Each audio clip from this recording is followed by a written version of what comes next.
اعوذ باللہ من الشیطان الرجیم بسم اللہ الرحمن الرحیم الحمد للہ والحمد حقہ کما یستحقہ حمدا کثیرا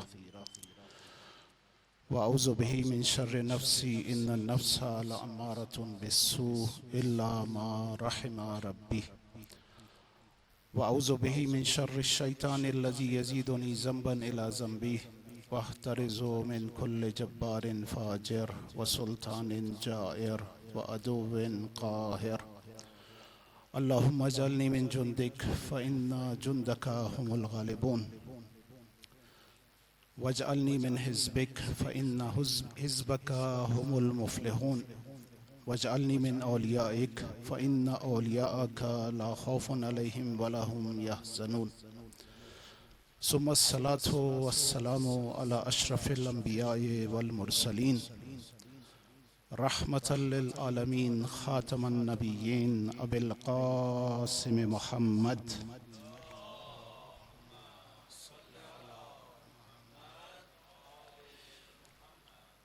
وعلى آله الطيبين الطاهرين المعصومين سيما بقية الله في الأراضين عجل الله في فرجه اما بعد فقد قال الله في كتابه المجيد ومن آياته أن خلق لكم من أنفسكم أزواجا لتسكنوا إليها وجعل بينكم مودة ورحمة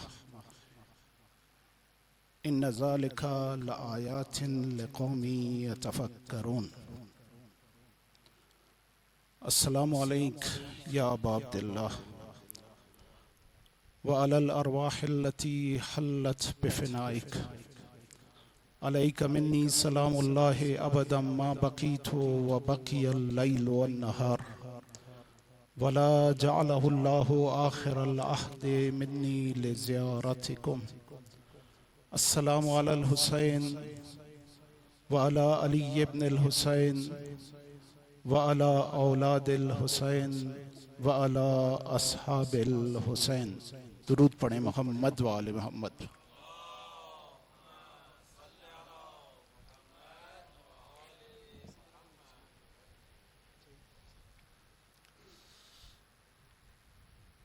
خداوند منان کے شکر گزار ہیں کہ ایک اور محرم ہماری زندگی میں ہمیں نصیب ہوا. اس فرش عزا پر آنے کی توفیق ہمیں حاصل ہوئی اور اس فرش عزا پر بیٹھ کر مصیبت حسین پر گریہ کرنے کا افتخار ہمارے شامل حال ہوا. عزیزو، اگر کوئی یہ سمجھتا ہے کہ آپ خود یہاں پر آئے ہیں، آپ اپنی مرضی سے یہاں پر آئے ہیں، تو یہ ایک خام خیالی ہے. آپ آئے نہیں ہیں، آپ کو لایا گیا ہے.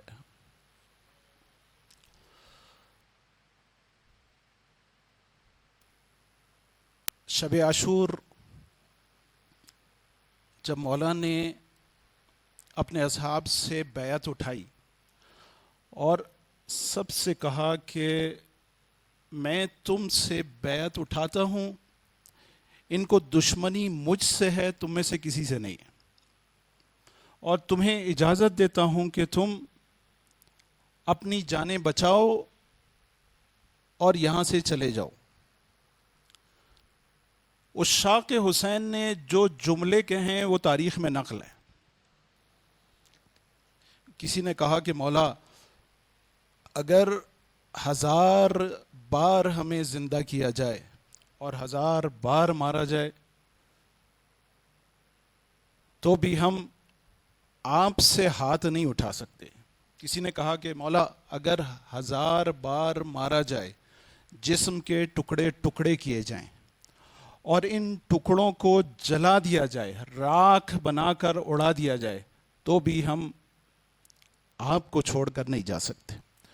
اس طرح کے بہت سارے جملات ہیں، لیکن جو جملہ بریر نے کہا، بریر نے کہا کہ لقد من اللہ بک علینا ان نقتل بین یدیک، اے مولا خدا نے ہم پر یہ احسان کیا ہے کہ آپ کے ذریعے سے ہم آپ کے سامنے قتل کیے جائیں.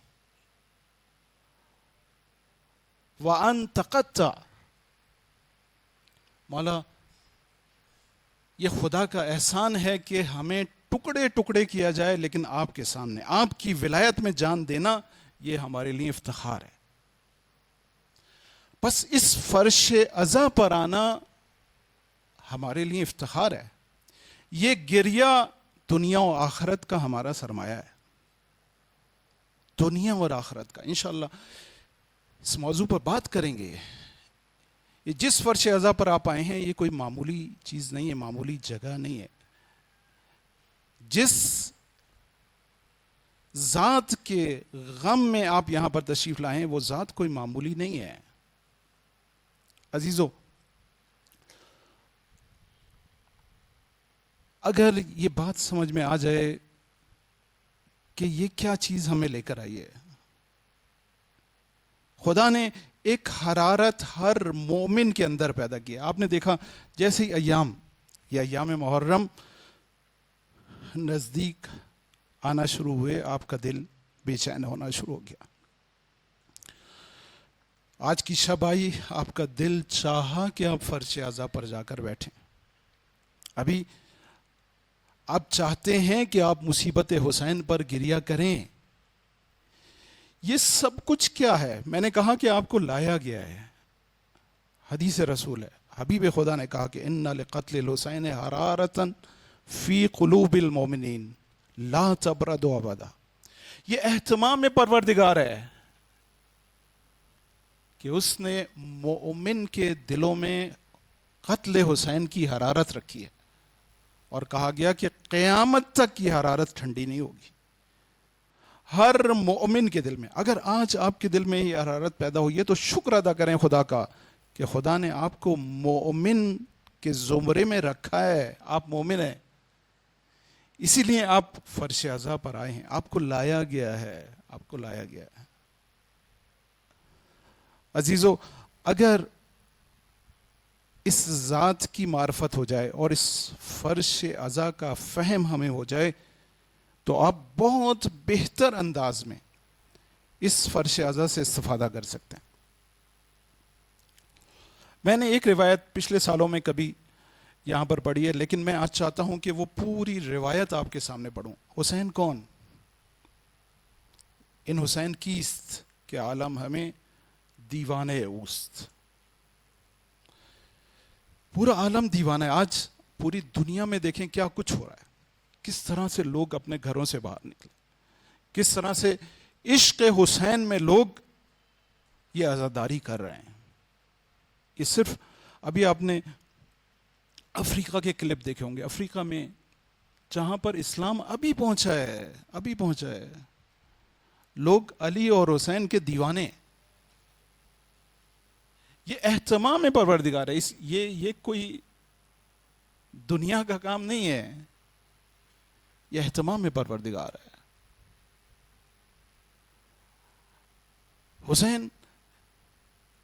حسین کون؟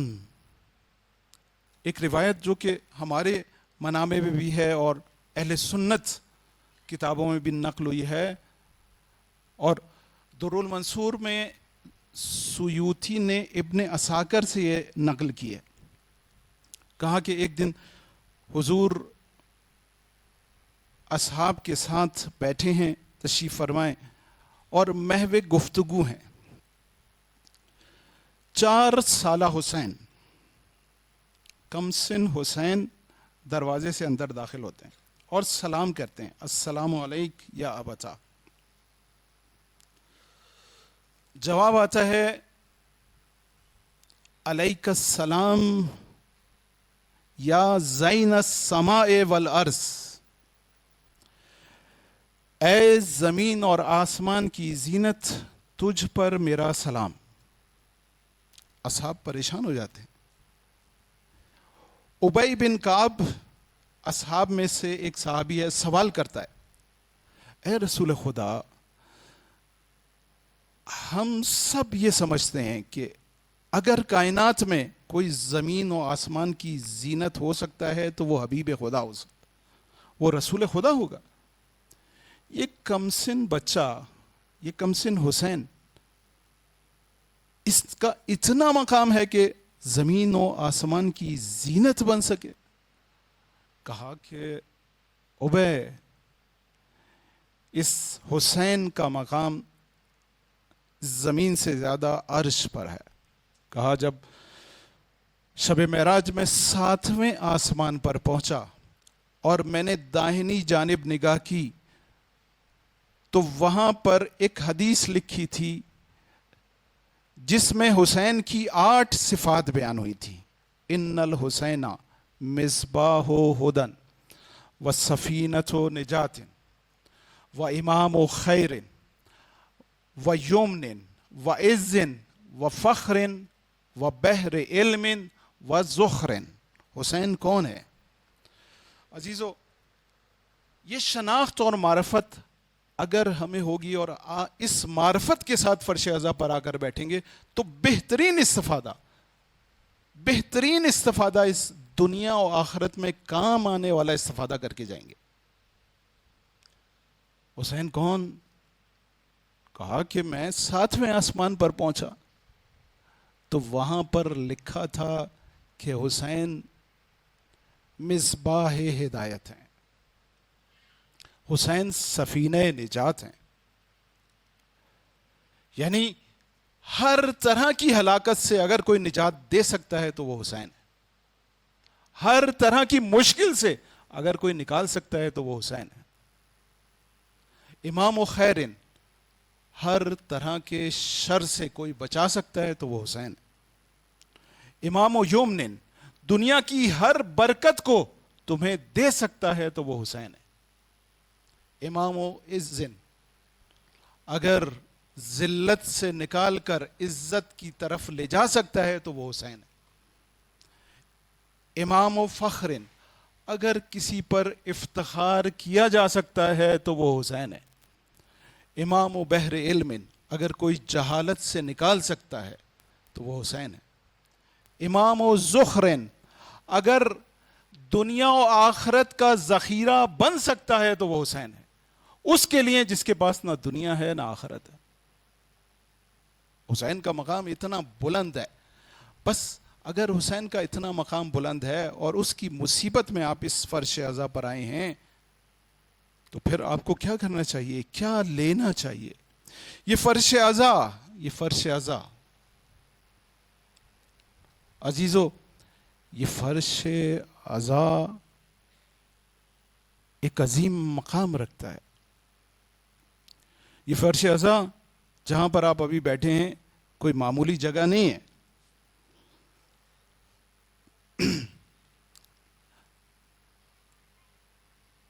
ہمارا ایک بہت بڑا عظیم نام شیخ جعفر شوشتری، پائے کے عالم، انہوں نے 60 سال کی عمر میں ایک کتاب لکھی جس کا نام لکھا خصائص حسینیہ، امام حسین کی خصوصیات، اس پر ایک کتاب لکھی۔ اس کتاب کے مقدمے میں انہوں نے روایات سے 14 خصوصیات اس فرش عزا کی نکالیں۔ جس مقام پر آپ آئے ہیں اس کی 14 خصوصیات ہیں۔ پہلی خصوصیت، یہ وہ مقام ہے جہاں پر آنے والوں، اس مجلس کا اہتمام کرنے والوں اور اس مجلس میں خدمت کرنے والوں پر خداوند متعال درود و سلام بھیجتا ہے۔ یعنی اس جگہ کا مقام بہت بلند ہے۔ یعنی آپ جہاں پر لائے گئے ہیں وہ مقام ہے کہ جہاں پر آنے والے پر خدا درود بھیجتا ہے، خدا سلام بھیجتا ہے۔ اس مجلس کے منتظمین پر خدا درود و سلام بھیجتا ہے، اس میں خدمت کرنے والوں پر خدا سلام بھیجتا ہے. یہ وہ مقام ہے. اس کا مطلب کیا ہے؟ اس کا مطلب یہ ہے کہ جب آپ یہاں تشریف لاتے ہیں، یہاں پر آ کر بیٹھتے ہیں، یہاں پر آ کر گریہ کرتے ہیں، تو خدا آپ کو اپنا بنا لیتا ہے. خدا کی نظر، خدا کی توجہ آپ کی جانب ہو جاتی ہے اور وہ آپ کو اپنی محبت کے زمرے میں لے لیتا ہے، یعنی آپ کو اپنا بنا لیتا ہے. کوئی کتنا ہی گناہگار کیوں نہ ہو، جیسے اس محفل میں، اس مجلس میں آتا ہے، خدا اس کی طرف توجہ کرتا ہے. بس اگر کوئی اس مجلس میں آ کر گریہ کرے اور کوئی خواہش کرے، کوئی دعا کرے، تو کیا خدا اس کی دعا پر توجہ نہیں دے گا؟ بالکل دے گا. بس یہ اتنا عظیم مقام ہے کہ خدا آنے والوں پر درود و سلام بھیجتا ہے.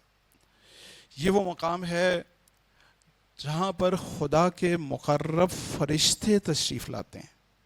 عزیزو، خدا کے مقرب فرشتے ایسی ویسی جگہ نہیں جاتے، پاک اور پاکیزہ جگہ پر جاتے ہیں. اس مقام پر جاتے ہیں کہ جہاں پر جا کر وہ افتخار کر سکیں کہ ہم اس مجلس میں گئے تھے. چھٹے امام جعفر صادق علیہ السلام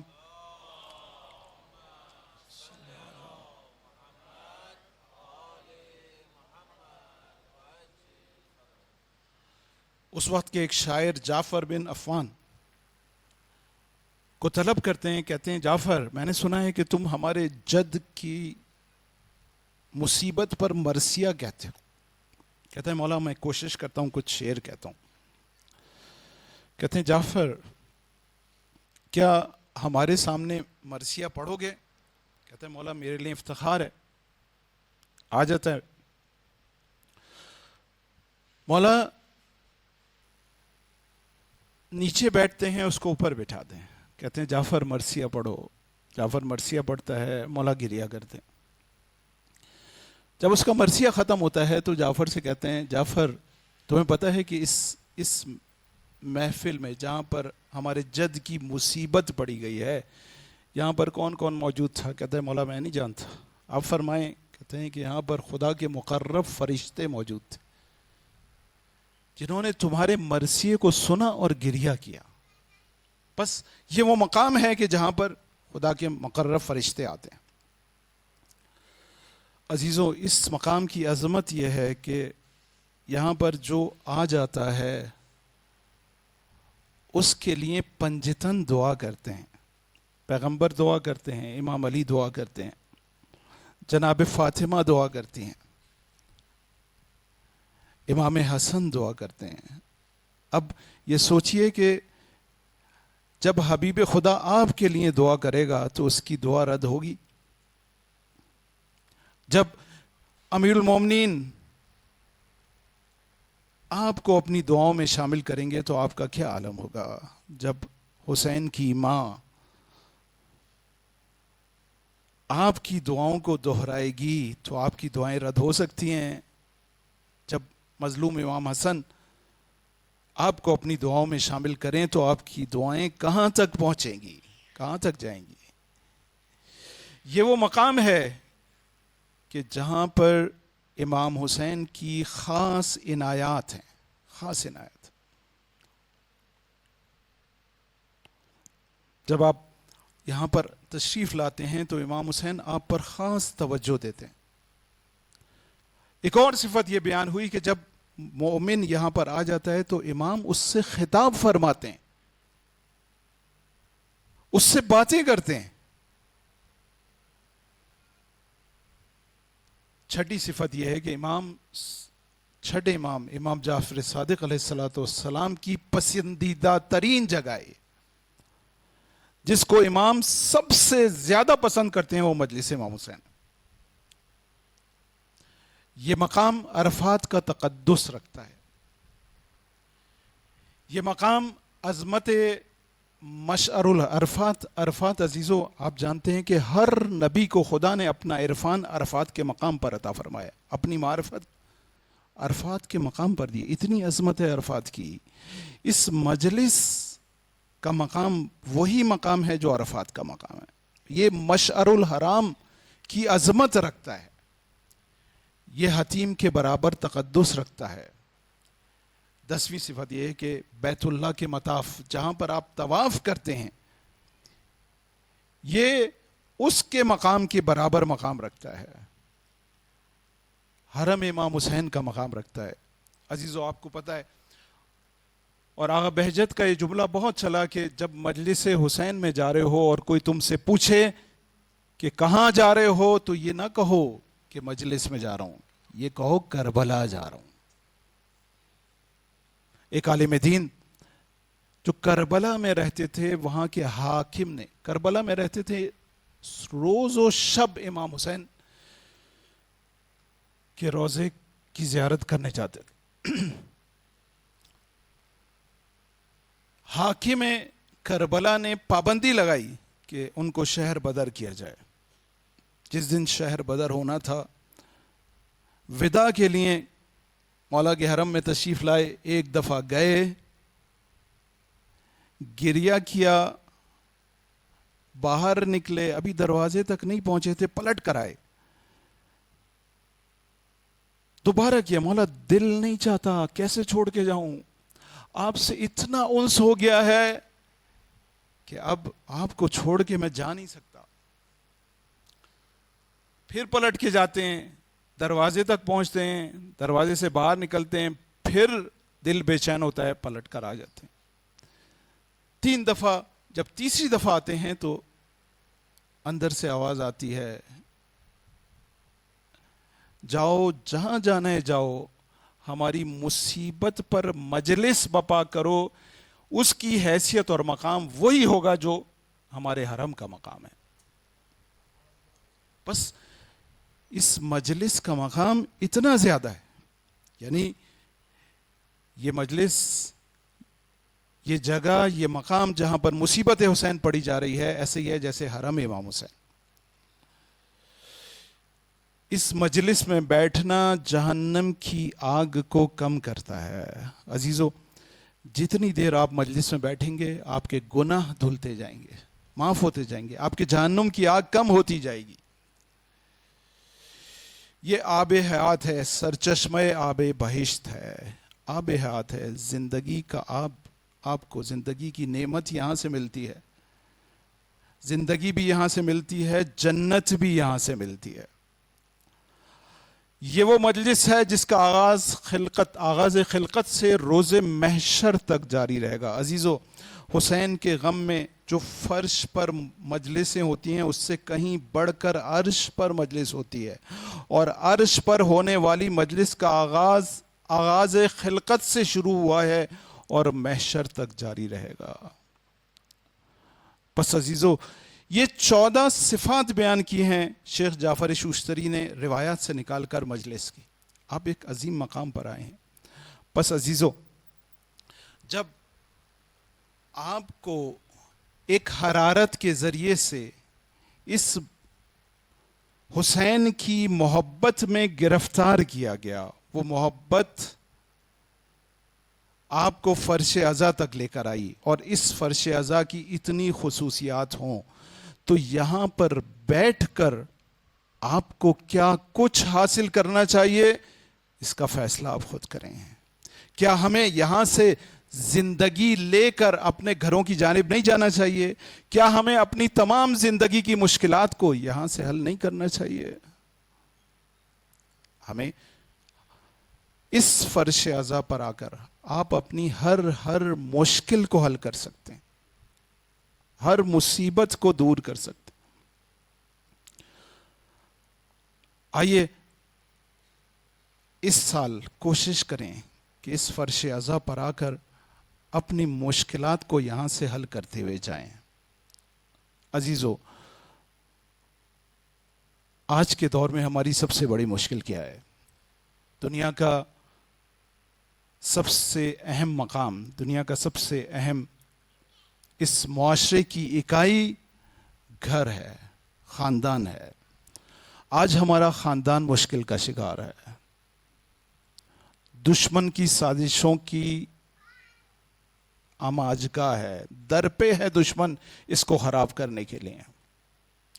کس طرح سے آج ہر گھر میں پریشانی ہے، آج ہر گھر میں مشکل ہے. آج مقدس رشتوں کے تقدس کو پامال کیا جا رہا ہے. آج اختلافات اور ناچاکیاں ہر گھر میں نظر آ رہی ہیں. بات بے بات پر طلاقیں ہو رہی ہیں. خونی رشتوں میں دشمنیاں پیدا ہو رہی ہیں. بھائی بھائی سے لڑ رہا ہے، بھائی بہنوں سے لڑ رہا ہے. وہ جو کہ جن کی محبت کی مثالیں دی جاتی تھیں، آج یہ رشتے آپس میں خراب ہو رہے ہیں. باپ کا احترام، والدین کا احترام ختم ہو رہا ہے. بچوں کی تربیت سوء تربیت کا شکار ہو رہی ہے، خراب ہو رہی ہے. بچوں کی تربیت نہیں ہو پا رہی. بس ہم کیا کریں؟ اس فرش ازا سے ہم اپنی ان مشکلات کو دور کریں گے. ہمارا موضوع کربلائی خاندان ہے. آپ کے یہاں رسم ہے نا، کوئی ایک دفعہ کربلا چلا جائے آپ اس کو کہتے ہیں کربلائی ہو گیا. اس فرش ازا پر آنے کے بعد ہمیں کربلائی ہونا چاہیے. غم حسین میں گریہ کرنے کے بعد ہمیں حسینی ہونا چاہیے. حسینی ہونا چاہیے. یہ حرارت اسی لیے آپ کے اندر پیدا کی گئی تھی. اس فرش ازا پر آپ کو اس لیے لایا گیا ہے کہ آپ اپنی مشکلات کو اس فرش ازا سے دور کریں. حسین کے غم سے اپنے مسائل کو حل کریں. حسینی بنیں، کربلائی بنیں. لیکن ایک شرط کے ساتھ. عزیزوں یقین جانیں، ہم اس موضوع پر بات کریں گے. اگر ہم 10 دن خلوص نیت کے ساتھ، خلوص دل کے ساتھ یہاں پر بیٹھیں اور ایک شرط کو پورا کریں تو ہماری ہر مشکل دور ہو جائے گی. ایک شرط، اور وہ شرط یہ ہے کہ اپنی انا، تکبر، خودخواہی کو ختم کر کے ولایت کے زمرے میں داخل ہو جائیں. آپ کی ساری مشکلات ختم ہو جائیں گی. واقعاً حسینی بن جائیں، واقعاً کربلائی بن جائیں، آپ کی ساری مشکلات ختم ہو جائیں گی. جب آپ کہتے ہیں حسین حسین اور آپ کا ہاتھ سینے پہ پڑتا ہے تو اس کا مطلب یہ ہوتا ہے کہ اب میرا دل نہیں ہے. اپنے دل پر مارتے ہیں، اپنے دل کو مارتے ہیں. جب آپ کہتے ہیں علی علی، جب آپ نے کہا اشہد ان علی ولی اللہ، اس کا مطلب کیا ہے؟ اس کا مطلب یہ ہے کہ اب آپ کی مرضی نہیں چلے گی، اب علی کی مرضی چلے گی. ولایت کیا ہے؟ ولایت بے چون و چرا اتباع کا نام ہے. چھٹے امام نے کہا کہ انا امام من اطاعنی، میں اس کا امام ہوں جو میری اطاعت کرے. بس جب آپ نے کہا کہ علی میرا مولا ہے تو اس کا مطلب یہ ہے کہ اب آپ کی مرضی نہیں چلے گی، اب علی کی مرضی چلے گی. جس طرح سے سلمان ولایت میں داخل ہوئے اس طرح سے آپ کو ولایت میں داخل ہونا ہوگا. سلمان کے بارے میں کہا جاتا ہے کہ ہواؤ ہواؤ علی ابن ابی طالب. سلمان کی اپنی کوئی خواہش نہیں تھی. سلمان جو چاہتے تھے وہ علی کے مطابق چاہتے تھے. جو علی کی خواہش تھی وہ سلمان کی خواہش تھی. ایک واقعہ ہے کہ ایک کسان اپنے کھیت میں کھڑا تھا. ابھی اس نے زمین کو درو کیا تھا، زمین کو اس نے نرم کیا تھا. دیکھا کہ 2 اشخاص آ رہے ہیں. میں اپنے جوانوں کو سمجھانے کے لیے مثال دے رہا ہوں. اور ولایت بڑی آسانی سے سمجھ میں آ جائے گی کہ کس طرح سے ولایت پر عمل کیا جاتا ہے، کس طرح سے ولایت میں داخل ہوا جاتا ہے۔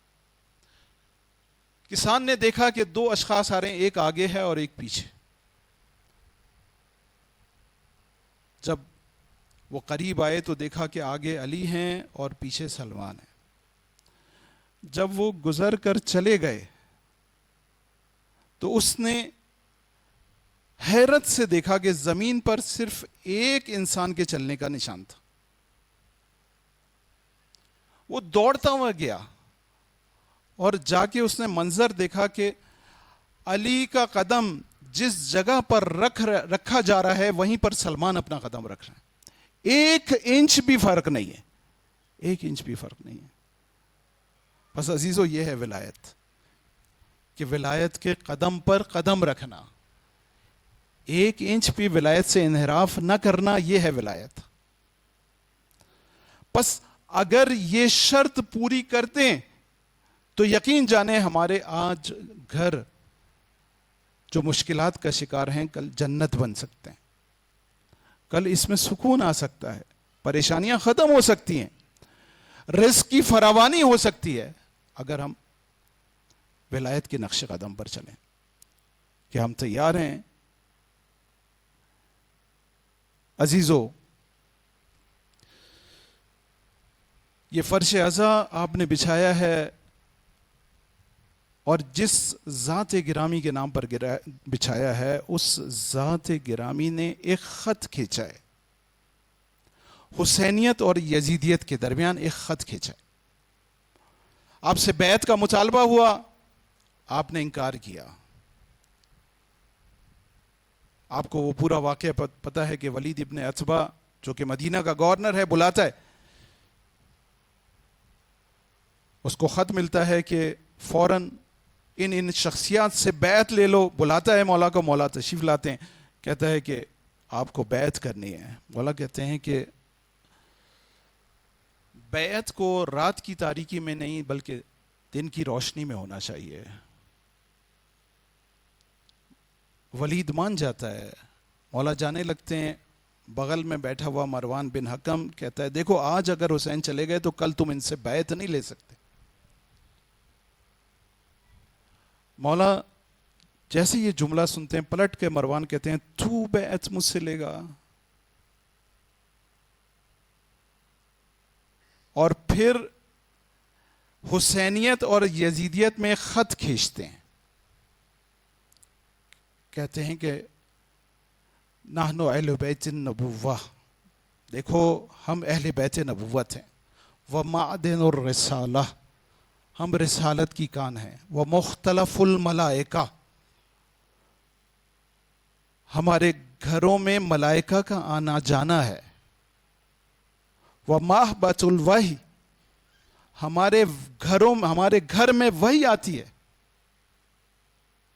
ومعدن الرحمہ، اور رحمت ہمارے گھر سے نکلتی ہے، ویزید رجل شارب الخمر، یزید کون ہے؟ شارب الخمر ہے، شراب پینے والا ہے، مولن بالفسق، علی الاعلان فسق و فجور کرتا ہے، وقاتل النفس المحترمہ، اور بے گناہ لوگوں کو قتل کرتا ہے، مثلی لا یبایع مسلح، مجھ جیسا یزید جیسے کی بیعت نہیں کر سکتا۔ مولا نے بتایا کہ حسینیت کیا ہے اور یزیدیت کیا ہے، ایک خط کھینچ دیا اور کہا کہ مجھ جیسا یزید جیسے کی بیعت نہیں کر سکتا، یہ ہے حسینیت اور یہ ہے یزیدیت۔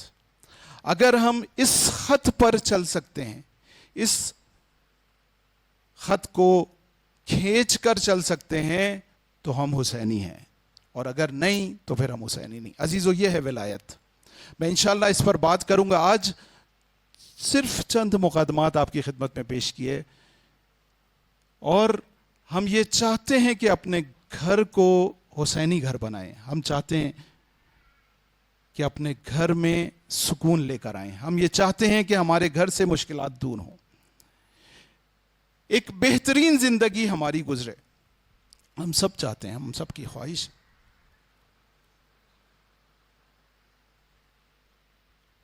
ہم نے فرش عزا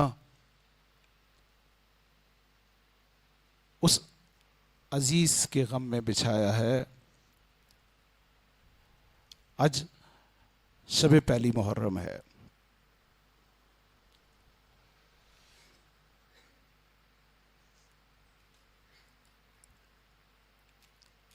آج کی شب ہم اس غم میں، اس مصیبت میں داخل ہو رہے ہیں.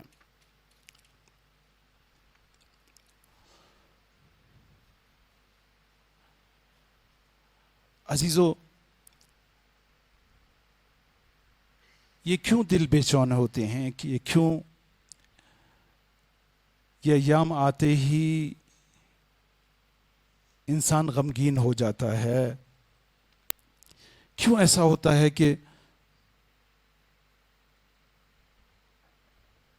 ایک مصیبت کی کیفیت ہمارے گھروں میں، ہمارے محلوں میں طاری ہوتی ہے؟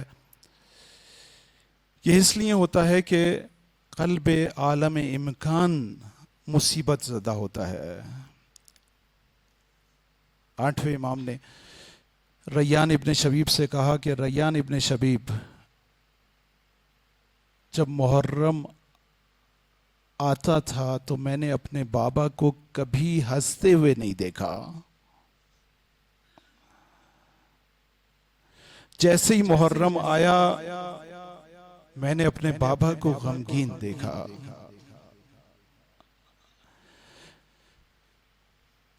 محرم کے ایام آگے بڑھنا شروع ہوئے، میرے بابا کا غم بڑھتا گیا، یہاں تک کہ 10 محرم پر یہ غم اپنے عروج پر پہنچ گیا.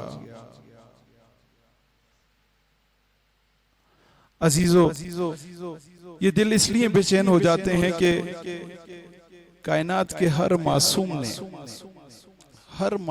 نے چاہے وہ نبی ہو اور چاہے وہ امام ہو، یہ غم منایا ہے. حتیٰ رسول خدا نے جب سے سید الشہداء پیدا ہوئے، تاریخ کہتی ہے کہ مولا کی ولادت ہوئی، مولا کو جناب فاطمہ نے بابا کی آغوش میں دیا. مولا نے حسین کو اپنی آغوش میں لیا، پیار کیا، ماتھے کا بوسہ لیا، ہونٹوں کا بوسہ لیا، اور پھر گلے کا بوسہ لے کر رونے لگے. جناب فاطمہ پریشان ہو گئیں، بابا یہ تو خوشی کا وقت ہے، آپ کیوں روتے ہیں؟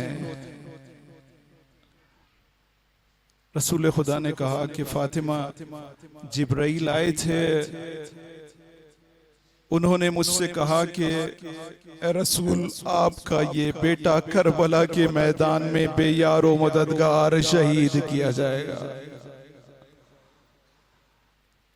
بار بار رسول جبرائیل آ کر رسول کو یہ اطلاع دے رہے ہیں کہ دیکھیں حسین کو شہید کیا جائے گا. ام سلمہ کی روایت جو مشہور ترین روایت ہے کہ ایک دن جناب ام سلمہ گھر میں موجود تھیں، رسول خدا اندر داخل ہوتے ہیں اور کہتے ہیں کہ ام سلمہ میں کمرے میں جا رہا ہوں، کسی کو آنے نہیں دینا. عام طور پر جب جبرائیل آتے تھے وہی نازل ہوتی تھی تو رسول خدا اس طرح کا حکم جاری کیا کرتے تھے. ام سلمہ کہتی ہیں کہ میں کمرے کے باہر بیٹھ گئی، تھوڑی دیر میں دستک ہوئی، میں نے دروازہ کھولا تو کمسن حسین آئے تھے. میں نے حسین کا استقبال کیا، اندر لے کر آئی. حسین نے آتے ہی کہا کہ نانا جان کہاں ہیں؟ میں نے کہا کہ کمرے میں ہیں، مصروف ہیں، ابھی اندر نہیں جانا. حسین نے ضد کی، میں نے حسین کو روکا. حسین نے اصرار کیا، میں نے اس کے باوجود حسین کو نہیں جانے دیا. حسین نے رونا شروع کر دیا.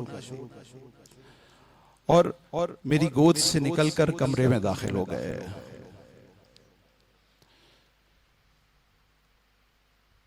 ام سلمہ کہتی ہیں تھوڑی دیر کے بعد میں اس قصد سے کہ حسین کو اندر سے لے کر آؤں میں داخل ہوئی تو میں نے دیکھا کہ حسین نانا کی گود میں بیٹھے ہیں اور نانا کے ہاتھ میں ایک شیشی ہے، ایک شیشہ ہے، اور نانا بے تابانہ جو ہے وہ گریہ کر رہے ہیں، رو رہے ہیں، گریہ کر رہے ہیں. میں پریشان ہو گئی. ام سلمہ کہتی ہیں پریشان. میں نے کہا کیا ہوا ہے، خیر تو ہے؟ کہا ام سلمہ جبرائیل نے مجھے خبر دی ہے کہ یہ مٹی اس جگہ کی ہے کہ جہاں پر میرے اس حسین کو شہید کیا جائے گا، میرے اس حسین کو شہید کیا جائے گا. ام سلمہ یہ مٹی رکھ لو، جس وقت یہ مٹی خون میں تبدیل ہو جائے سمجھ جانا میرا حسین شہید کر دیا گیا ہے. وقت گزر جاتا ہے، ام سلمہ یہ مٹی سنبھال کر رکھتی ہیں، ہر روز اس مٹی کو نگاہ کرتی ہیں، دیکھتی ہیں. ابن عباس کی روایت ہے کہ میں گھر میں سویا ہوا تھا، مجھے رونے کی آوازیں آئی ہیں. رات کو سویا ہوا تھا، مجھے رونے کی آوازیں آئی. میں دوڑتا ہوا باہر نکلا، دیکھا ام سلمہ کے گھر سے رونے کی آواز آ رہی ہے. ارے میں گیا، میں نے کہا شاید کوئی مسئلہ پیش آ گیا ہے. دیکھا بنی ہاشم کی عورتیں جمع ہیں. ام سلمہ سے پوچھا ام سلمہ کیا ہوا؟ ام سلمہ نے اس شیشی کو بلند کیا، کہا کہ یہ مٹی خون میں تبدیل ہو گئی ہے. اے بنی ہاشم کی عورتوں، تمہارا امام، ارے جنت کے جوانوں کا سردار، ارے فاطمہ کا لال اور رسول خدا کا نواسا شہید کر دیا گیا.